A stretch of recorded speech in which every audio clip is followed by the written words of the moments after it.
Let's get right into it.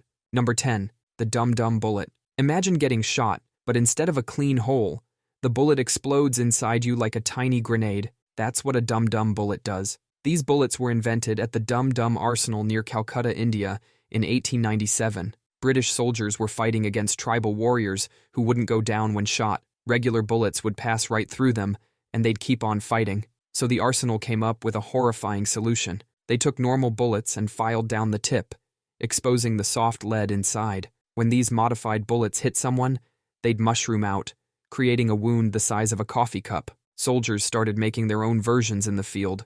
They'd take regular bullets and cut an X into the tip with a knife. When these bullets hit you, they'd turn your insides into ground meat. The British only used these bullets against tribal warriors in their colonies. They thought it was fine to use such brutal weapons against uncivilized people. But when other European nations found out, they were horrified these bullets might be used against civilized European soldiers. In 1899, at the Hague Convention, they banned expanding bullets in warfare. But while these bullets are banned in war, they're still used today by police forces worldwide. The argument is that expanding bullets are less likely to pass through a target and hit innocent bystanders. Number 9. The medieval Trebuchet plague bombs. Imagine you're a soldier defending the city of Kaffa in 1346, watching the Mongol army outside. Their trebuchets are loading something unusual, not rocks or burning pitch. They're loading dead bodies, victims of the Black Death. The plague was destroying the Mongol army, but instead of retreating, they turned it into a weapon. They collected their dead and used them as ammunition. The trebuchets launched these disease-ridden corpses over the city walls. Inside the walls, it was raining dead bodies. The corpses would splatter on impact, spreading diseased tissue everywhere. The defenders tried clearing them, but there were too many. They dumped them in the Black Sea, creating floating masses of plague-ridden corpses. This single event helped spread the Black Death across Europe. When survivors fled Kaffa by ship, they carried the plague with them. Those ships delivered death to every harbor they visited. The Mongols didn't fully understand disease transmission, but they knew enough to turn their dead soldiers into weapons. Number 8. Blinding laser weapons. Imagine a weapon that doesn't kill you, but instead takes away your ability to see forever. That's exactly what blinding laser weapons were designed to do. They were specifically engineered to permanently damage your eyes, turning everything into endless darkness. The military logic was simple. A dead soldier takes one person out of the fight, but a blind soldier needs someone to take care of them. Now you've taken two people out of action. Plus, the psychological impact of being permanently blinded would devastate enemy morale. These lasers were designed to be silent and invisible. You wouldn't even know you were being targeted until it was too late. 1 second you're on patrol, the next, permanent darkness. The damage happens faster than you can blink. By the time your blink reflex kicks in, your retinas are already fried. Scientists who worked on these weapons described the effect as cooking the retina. Then something unprecedented happened. The international community banned blinding laser weapons before they could ever be used in combat. This was one of the first times in history that a weapon was banned before causing any casualties.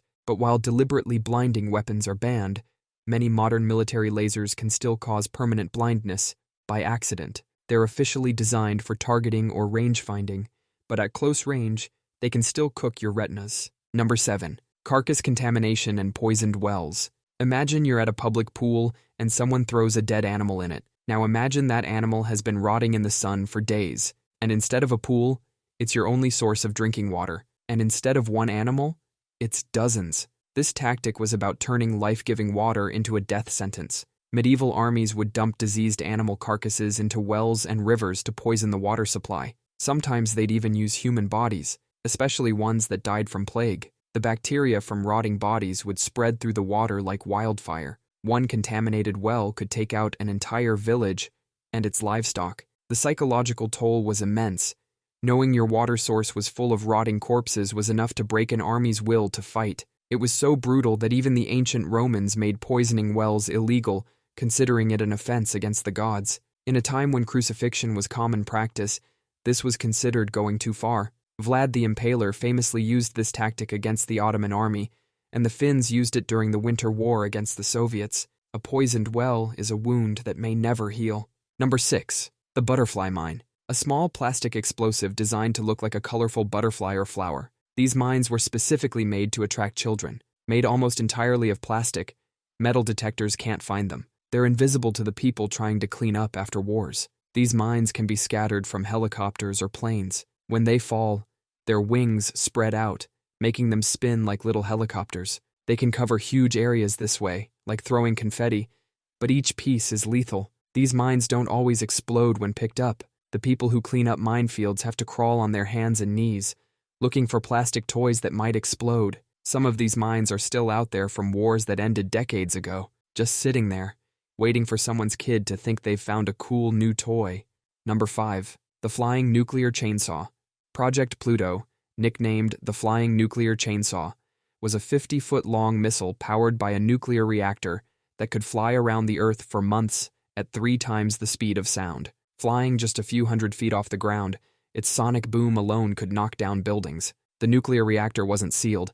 It was deliberately left open. It sucked in air and blasted it out the back as superheated radioactive exhaust, leaving a trail of nuclear fallout wherever it flew. This weapon could circle the Earth for months, spreading radiation across entire continents while dropping hydrogen bombs along its path. Its final act was to deliberately crash into a target, spreading even more radioactive debris. Even during the height of the Cold War, when both sides were creating doomsday weapons, this one was considered too brutal. The project was canceled not because it didn't work, but because it worked too well. They built and tested the nuclear engine in the Nevada desert. It worked perfectly, and the test site remains radioactive today, over 60 years later. Number 4. Non-Detectable Fragments. Non-detectable fragments are tiny pieces of plastic or glass packed into bombs and grenades. When they explode, these fragments tear into your body like any other shrapnel, but doctors can't find them on X-rays.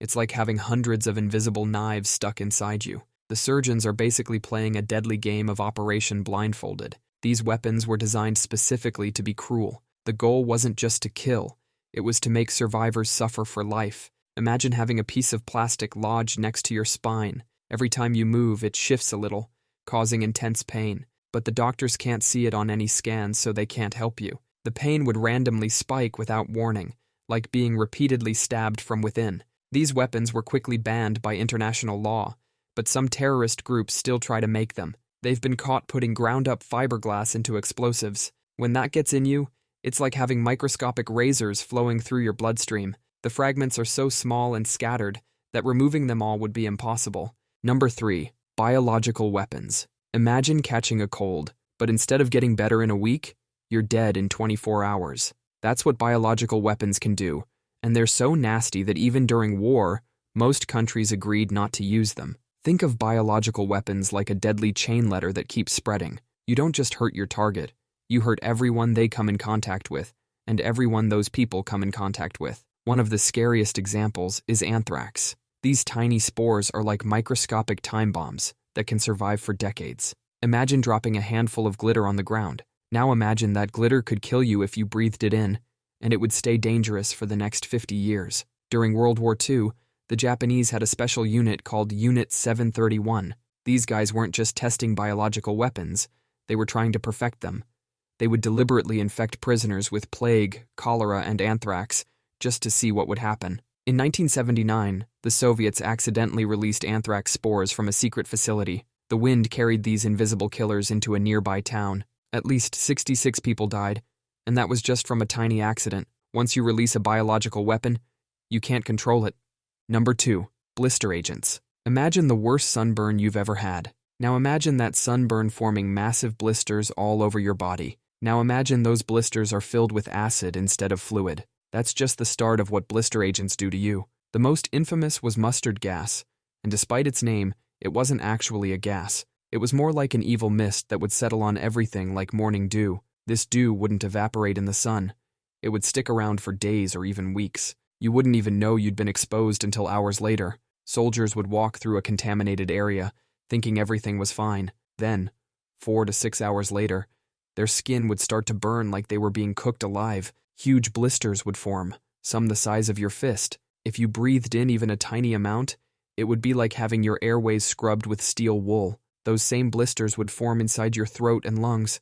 It wasn't even designed to kill. It was designed to make soldiers suffer so much that they'd be too traumatized to keep fighting. In a dark twist, this weapon of war led to the first chemotherapy treatments. Scientists noticed that mustard gas destroyed white blood cells. They figured if it could destroy healthy cells, maybe it could destroy cancer cells too. One of our best weapons against cancer came from one of humanity's worst weapons against itself. Number 1. Nerve agents. VX is so deadly that a single drop the size of a grain of salt on your skin can kill you within minutes. You can't see it, smell it, or taste it. When it hits your body, it turns your nervous system against you. Your muscles start firing non-stop, like someone's holding down all the buttons on a game controller. You start drooling, your eyes water, your nose runs, every hole in your body starts leaking. Then the convulsions start. Your muscles are getting so many signals they don't know what to do, and you're fully conscious through most of this. You're trapped in your own body while it betrays you in every possible way. Then there's Sauron, its equally evil cousin. While VX is like a patient assassin that sticks around, Sauron spreads through the air. One deep breath, and you're done. Your lungs stop working, but your brain keeps going. You're aware that you're suffocating, but you can't do anything about it. In a war where flamethrowers were considered fair game, nerve agents were deemed too brutal. They are internationally banned, but have been used in terrorist attacks and assassinations, with victims drowning in their own fluids while fully conscious. That's all for today. I'll be making similar videos in the future. Subscribe to see them.